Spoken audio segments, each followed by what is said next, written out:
Hi, it's Malcolm from Aquaspray, and today I am going to show you how to fix the MTM Hydro Foam Lance. This is the PF22.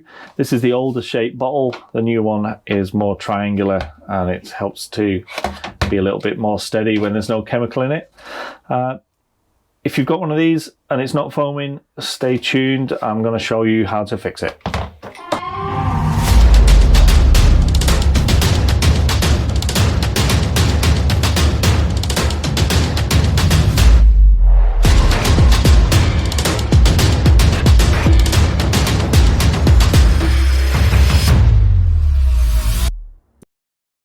So the first thing you want to do is take the bottle off, just to get that out of the way. It's a bit cumbersome.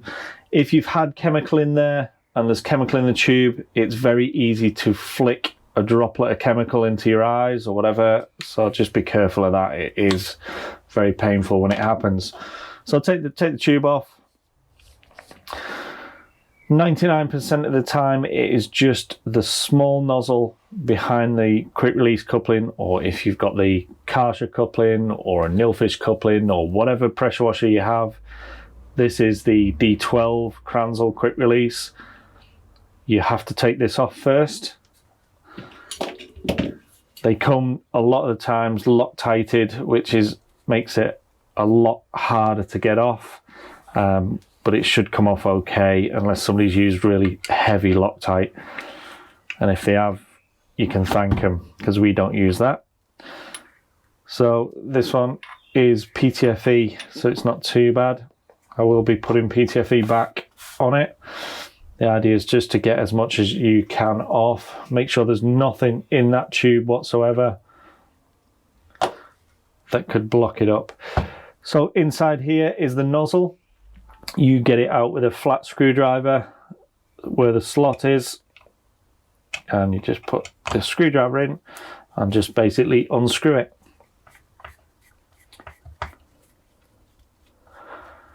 These shouldn't be tight, so you should be able to get them out quite easily. This is the nozzle. This has obviously got PTFE on it. I would get rid of everything from it and start again if you're going to re-PTFE it. Sometimes they have a little O-ring on it. Ideally, if you've got an O-ring that can fit in this recess, I would probably use that. But don't get an oversized O-ring because you'll end up trapping it. The idea is to try and seal this thread in the housing.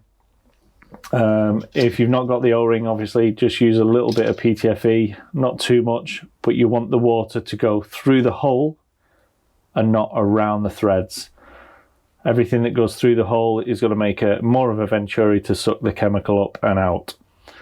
So 99% of the time you will see this little tiny hole blocked with a small stone, a piece of rubber, PTFE. You just got to make sure that it's absolutely spotless and clear. Before you do anything else, make sure it is spotless and clear inside here. If there's any PTFE, get it out. Hey, it's me again. Don't forget to subscribe. Like so. You must check this hole here. This is the hole that the chemical tube picks up the chemical through there as the water's rushing past. So here's clear, and then here's clear, and make sure there's nothing there that can eventually block anything up, like these little scrappy bits of PTFE. So once all that's clear, all you need to do is be able to seal this. It's better if you seal it, although it doesn't really need to be completely watertight, airtight or whatever.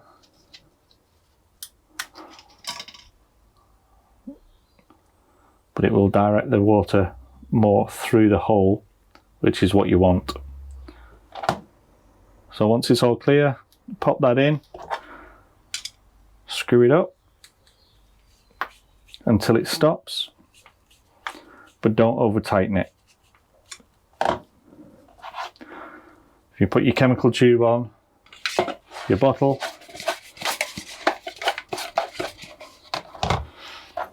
We can just clean this up a little bit. You can use a Dougherty washer, PTFE, Loctite, but you want to seal it.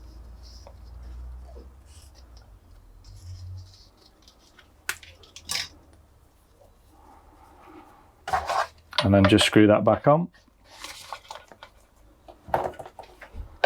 And I would say you would be good to go. It's very rare that it's anything else, but I will show you how to do it anyway. I'll show you a full strip down.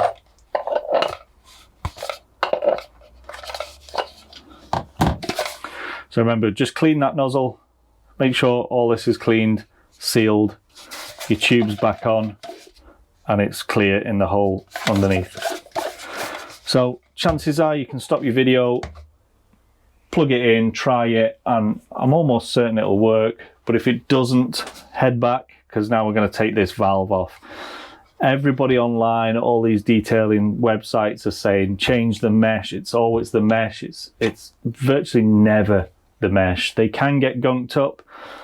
They sometimes do need replacing, but almost 99% of the time it is just that nozzle that is blocked. So if it doesn't work, then I would check this valve. Make sure the valve is going up and down, and you want to screw it all the way down first off, and then use the Allen key bolt to unscrew the retaining bolt.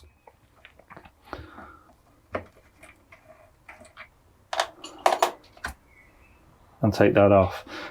There's a little ball bearing here that hits on these flats just to make that satisfying click.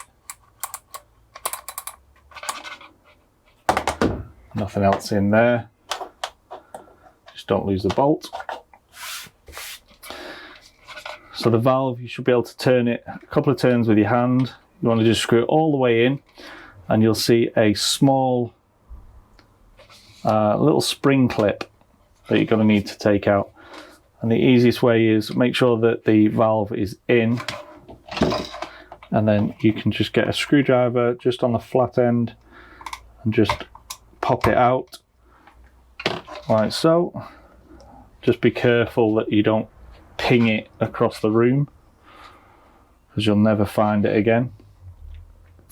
Small spring clip like that, and then you'll be able to unscrew the valve completely. Once that valve's out, there should be absolutely nothing. You should be able to see all the way down into the tube, pretty much into the bottle, and you'll be able to just see the tip of the nozzle coming through. So if you actually had something long enough to go through the little tiny hole at the end, you should be able to see it coming out here. So as long as all that is clear and all this is clear, chances are you're good to go. Just make sure this O-ring's okay. You'll probably have a problem if this O-ring's damaged. You can put a little bit of grease on there, a little bit of Vaseline or something if you've got it, but don't overpack it with grease. Just make sure there's no wear and tear on it or anything broken. And then just pop it back in, screw it down by hand until it stops. Don't over tighten it, because now we have to put this back on. And make sure the gap in the spring is either facing that way or facing that way, but don't put it at the sides.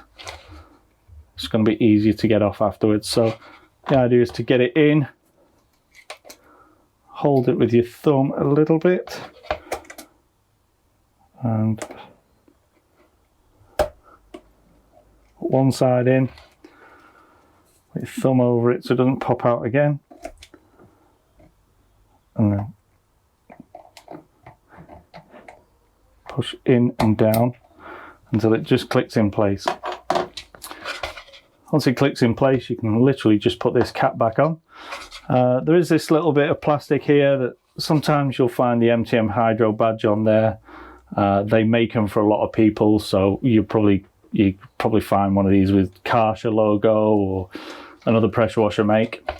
If you want to take that out to change it for whatever reason, just fold that little tab back with a flat screwdriver and take it off. And that's it. So just make sure that you don't damage the ball putting it back in. Get it seated where it's supposed to be and just push the flat edge of the screwdriver down to lock it in place. Put the cap on now. Just make sure that you've got full control over it to where it stops. And then you can put the retaining bolt in.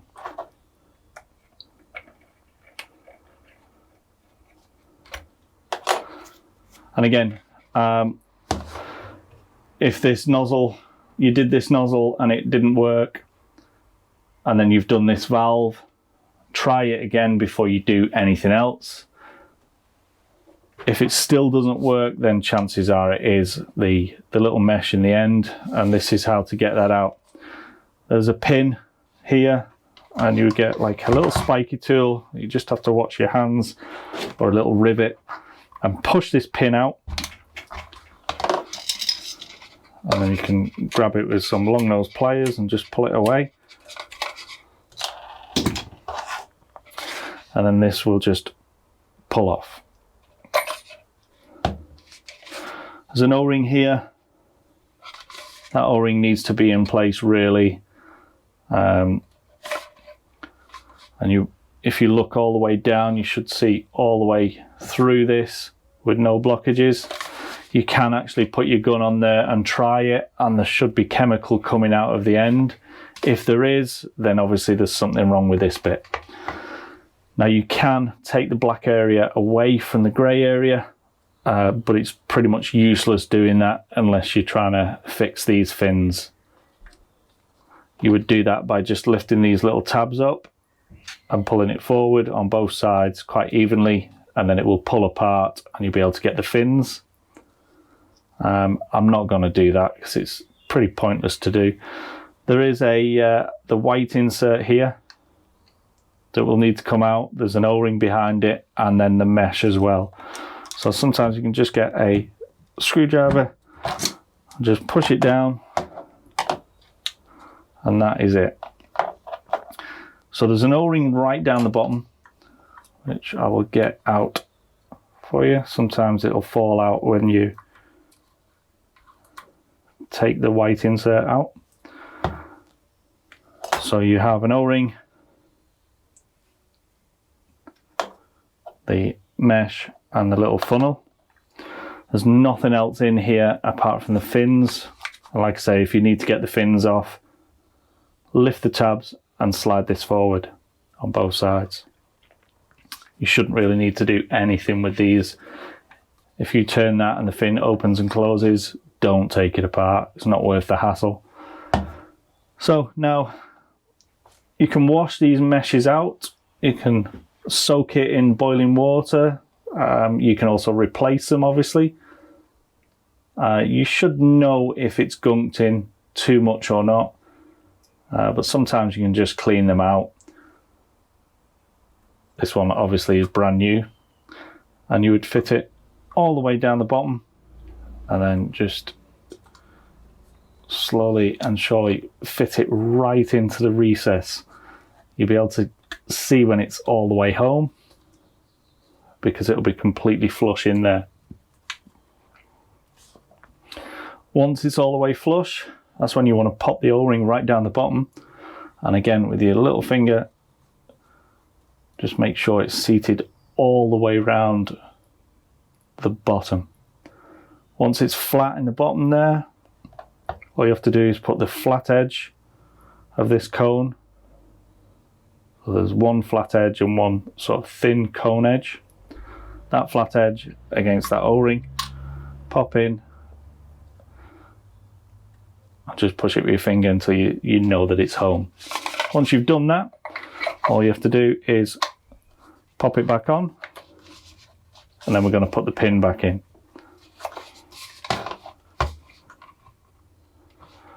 If you have a little toffee hammer, you can do it. Edge of the screwdriver will do it.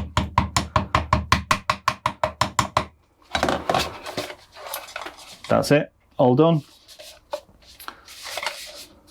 So always check this nozzle first, then the valve going through, and last resort it's the little mesh.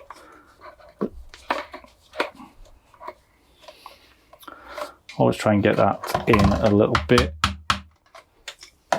I'll do it off camera, it's gonna make too much noise, but make sure you've got full rotation and you can feel in the ball clicking into place. It opens and closes. And then just try it. What you can do if you don't want to waste chemical, you can plug it into your gun, turn it all the way one way and just feel any suction from this hose.